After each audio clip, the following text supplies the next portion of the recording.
Welcome to the Children's Center of Brighton. My name is Susan Cinquino. I'm the center director and the owner of the Children's Center. What I'm hoping to do in this video is to share with you a lot of information about what we do here at CCB.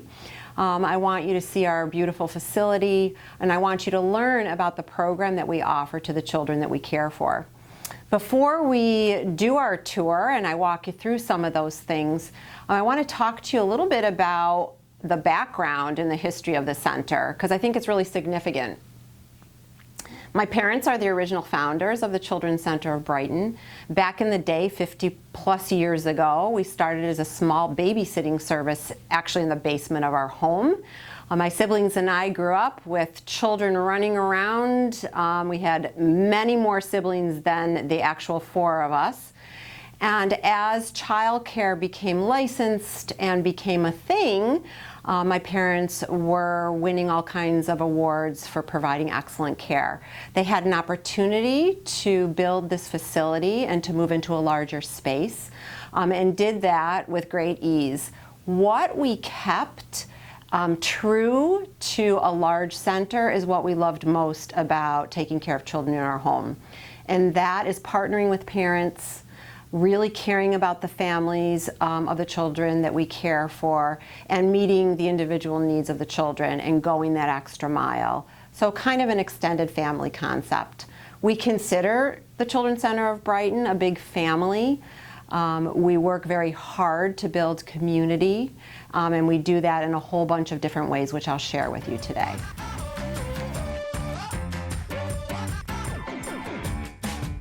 I would love to take you on a tour of CCB. It's actually one of my favorite things to do. And I want to share with you everything that we've got going on here. So come with me. Let's do this together. I want to start with the front entranceway. We have a security system. We want you to know that your child is always safe. And so when you enroll with us, you're going to pick your own door code that's just for you and your family. We're going to put that into our system, and that allows you free access into the building. Very well monitored, and always somebody at the front door watching who's coming in and out of the building. So we want you to know, first and foremost, that the safety of your child is very critical to us, and is critical to the care of your child. We love babies. Babies warm our hearts. We never let an infant cry. That's their words. And so we've set up spaces that are going to meet their needs. So in our infant classrooms, you can see that the cribs are set up. We have a changing table. We have a refrigerator for bottles that will be labeled. We've got a whole variety of equipment for your children to engage in. But most importantly, what I want you to know about the care for infants is that it's completely individualized. So what we would learn from you is what the needs of your baby are. What type of schedule your baby has, if he or she even has one. What kind of temperament your infant has. And we're going to try to duplicate the experiences of care as closely as we can to what you're doing at home. So feeding schedules, sleeping schedules, changing schedules, we're going to try to maintain that. And in addition to that, we're going to provide your baby with all kinds of really exciting sensory experiences because they're so sensory oriented. We individualize the program. No infant has to be on a CCB schedule. Every infant is on his or her own schedule, and that's why the room is set up the way that it is. So always a sleep space for your baby, always a place to change your baby, and plenty of floor space for us to play with and snuggle your baby. We go outside every day. It's a huge part of our program. We think fresh air is great for kids, and so we want to make sure that your child always has appropriate outdoor wear to be able to take your baby outside. We have a whole variety of strollers and buggies, so we can take one baby out or 3 babies. We even have a Cadillac of strollers where we can take 6 babies out at the same time. So our day is really spent loving up your baby just as you would do at home. And we really appreciate you trusting us to care for your infant at this tender age.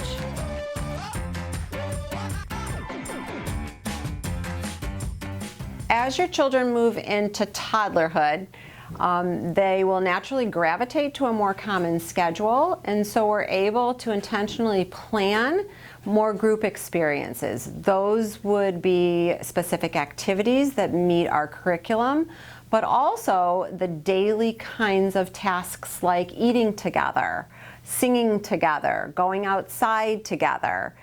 Those are all really important for toddlers. This is the very beginning of when they learn how to socialize and navigate their way in terms of things that we want them to learn to do, like sharing, taking turns. So those are all parts of what we do at this age of toddlerhood.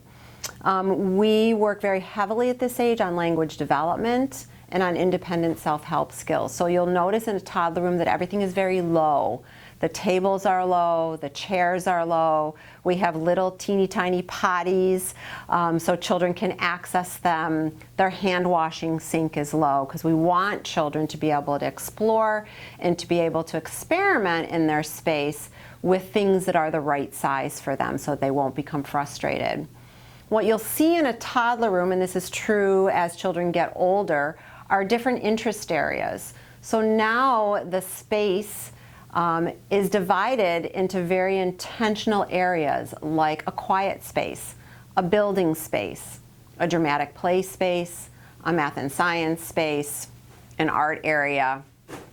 The children now have moved from sleeping in cribs whenever they need to sleeping once a day together in their classroom on cots. So we bring the cots out for nap time and we tuck them away when we're not sleeping. That gives us maximum use of our classroom space for their activities throughout the day. So lots of exploring, lots of experimenting and learning about their environment through hands-on kinds of activities for the children. Our half group experiences become more planned in that they're at certain times of the day, and we use the center area right outside of the classrooms, and also our discovery room, our construction zone, and our gym when the children get a little bit older, so that half of the group can be in the classroom having a bit more of a teacher-directed activity, and half can be in an auxiliary space, and then the groups would switch. So we're trying to provide a variety of experiences for the children and give them opportunities actually to not have to be all together all day long. So our preschool program is really exciting because the children have navigated their way socially, they know how to be in a group, and so we are introducing them to all kinds of different themes and all kinds of different concepts. And we utilize our classroom space as like a third teacher, so it's set up very intentionally to support all those things. We do this all in a very playful way. It's very child-centered and play-based, but absolutely meeting the needs the kids have to have before they go off to a more formal school setting of kindergarten or first grade.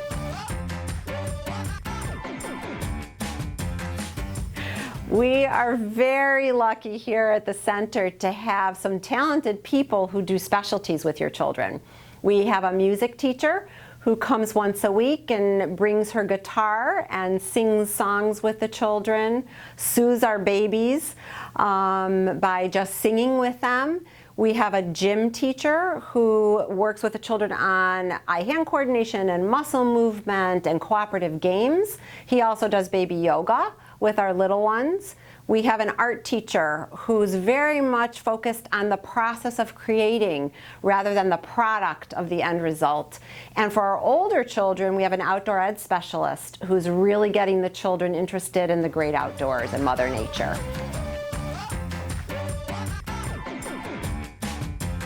We feel so pleased to be able to have great outdoor space and lots of it. We have playgrounds which surround our buildings, and we've got huge play yards out back. I call them the secret gems because you can't actually see them from the front of our building. Each of our play yards is set up to really meet the needs of a specific age group. And generally, only 1 or 2 classrooms share a play yard, so there's always ample time to go outside. For our babies, We have turf, which is padded, so a really soft cushion. For our toddlers, we've got also a grass area. For our older children, there's a variety of experiences. We've got sandboxes, we've got climbers, we've got a climbing wall, we've got a stone pit. And we have a create your own playground, which just has a bunch of tires and planks and tubes where the kids can really make their own play experience. So being outside is something that we value greatly. We go outside in all kinds of weather. Believe it or not, we use a really cold cutoff, like 13 degrees, and we're still taking the kids outside. So we want to bundle them up, or we want them to bring their bathing suits to have sprinkler fun in the summertime.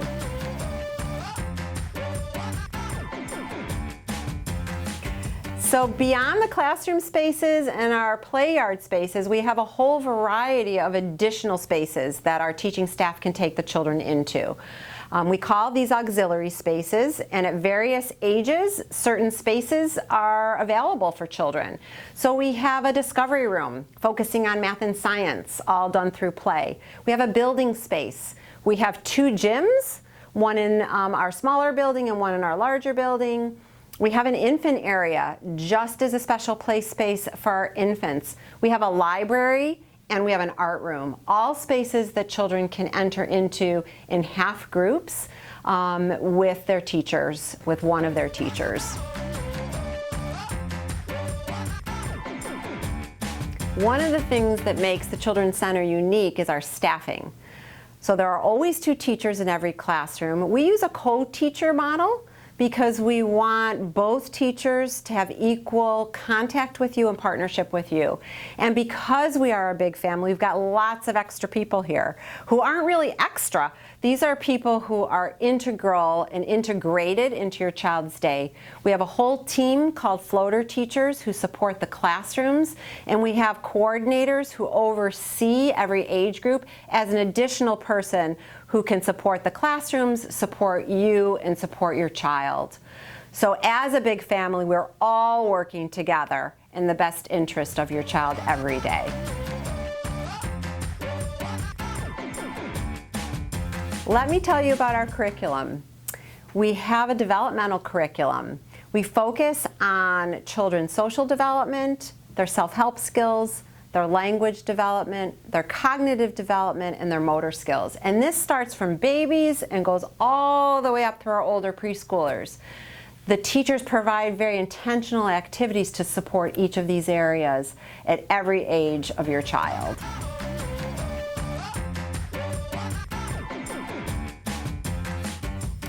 What do we do when a child is sick here at the center? Often it's the teachers who first identify that.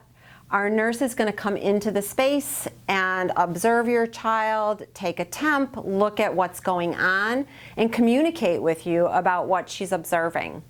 There's a space for your child to go when he or she is sick, our special health care unit, and our nurse is going to take care of your child until you're able to pick up or for an extended day of nursing. The specific guidelines of illness are outlined in our parent handbook.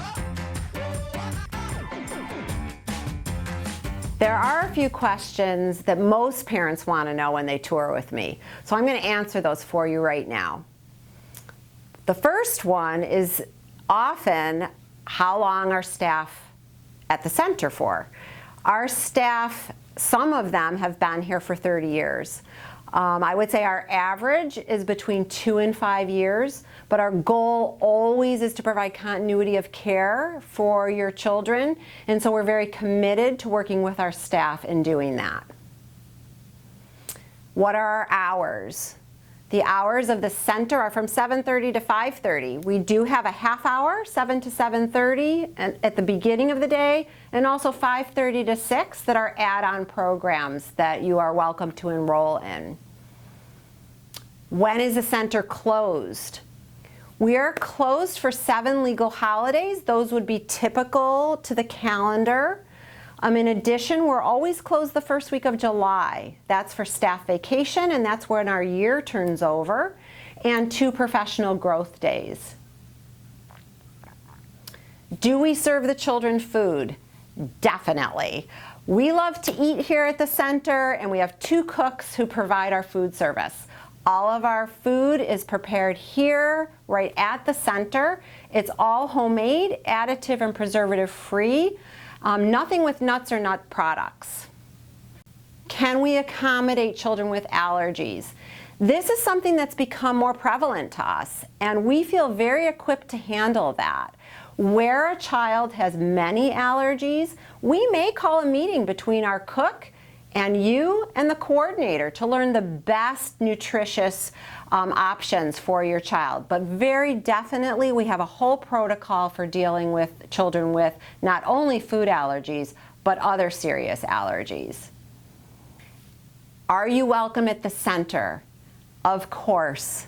You are always welcome at the center, and you should come to the center, announced or unannounced. We love to have visitors. That's actually the best way that you're going to learn about your child's day, and probably the easiest way to build that relationship and that partnership with your child's teachers and with all of us here. Another commonly asked question is how we handle children's misbehavior. First of all, we recognize that children are learning, that this is part of what they need to do when they socialize. So it's our job to teach them. It's our job to teach them how to behave and how to behave in a social environment. We're very proactive, setting up the space to meet the needs of the children and also the age group. We provide children with a lot of choices, and we redirect children. We recognize that this is all part of the experience of learning how to function in a group setting. I love what I do. I'm so proud of our center, and I can't wait to meet you right here at the Children's Center of Brighton.